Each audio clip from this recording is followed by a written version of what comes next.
कोरून ठेवले पाहिजे, तर याचा आपण आढावा घेऊया.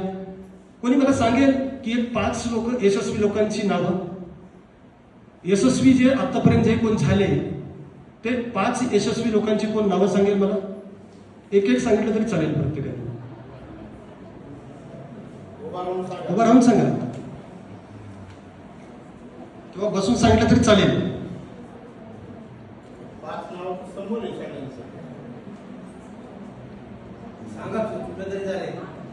चुकायचं काय त्याच्यामध्ये? काही नाहीये. तुम्हाला वाटतं तो यशस्वी आहे. हा, रतन टाटा एक नाव. पुढे doctor Babasaheb Ambedkar 2.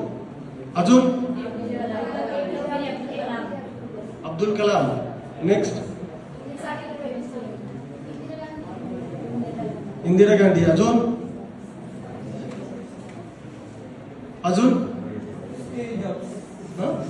Steve jobs.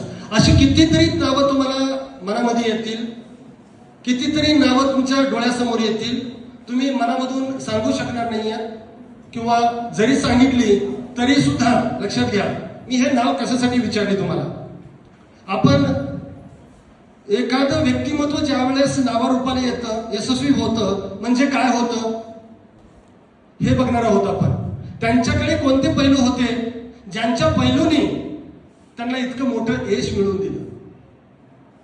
तुम्ही लता मंगेशकर जर घेतली तर लता मंगेशकर या काय होत्या? गायिका होत्या, सगळ्यांना माहिती आहे. लता मंगेशकरला जर सांगितलं आपण तर क्रिकेट खेळतील का त्या? सक्सेस होतील का त्या? नाहीत होणार. सचिन तेंडुलकरचं सेम होतं.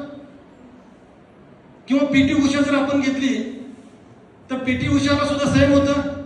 म्हणजे काय होतं की आपण आपल्या क्षेत्रामध्ये यश मिळवू शकतो आणि ते यश मिळवण्यासाठी या ठिकाणी आपल्या अवतीभोवती काय पाहिजे?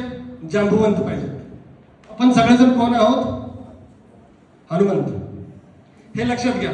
मी हनुमंत याच्यासाठी म्हणतोय की हनुमंताला सुद्धा स्वतःमध्ये उडण्याची शक्ती आहे हे हनुमंताला स्वतःला माहित नव्हतं आणि ते सांगण्यासाठी जांबुवंत त्या ठिकाणी हजर होते आणि जांबुवंतांनी सांगितलं की तू उडू शकतोस हनुमंता, तू उडू शकतोस, तू उडला पाहिजेस. आणि मग ती शक्तीचं त्यांना ते त्यांच्या मनामध्ये एक प्रतिबिंब निर्माण झालं आणि ते उडू शकतात हे त्यांना कळालं आणि ते उडले. तसं आपल्यामध्ये माझी ताकद काय,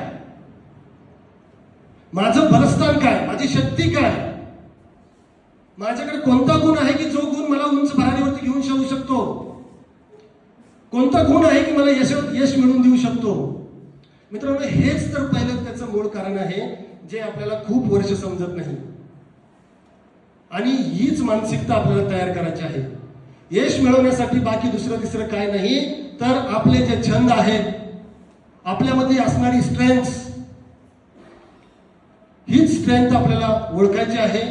पीटी उषाची ताकद ही तिच्या पायात होती. लता मंगेशकर यांची जी ताकद होती ती त्यांच्या गळ्यामध्ये होती.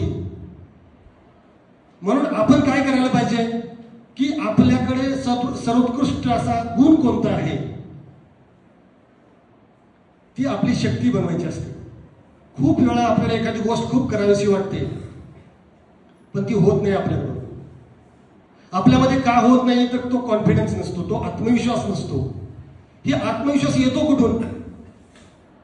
या आत्मविश्वासाचा मेन सोर्स काय आहे की ज्याच्यामुळे आपण खूप काही करू शकू, आपल्याला जे मनामध्ये इच्छा आहे ते पूर्ण करू शकू.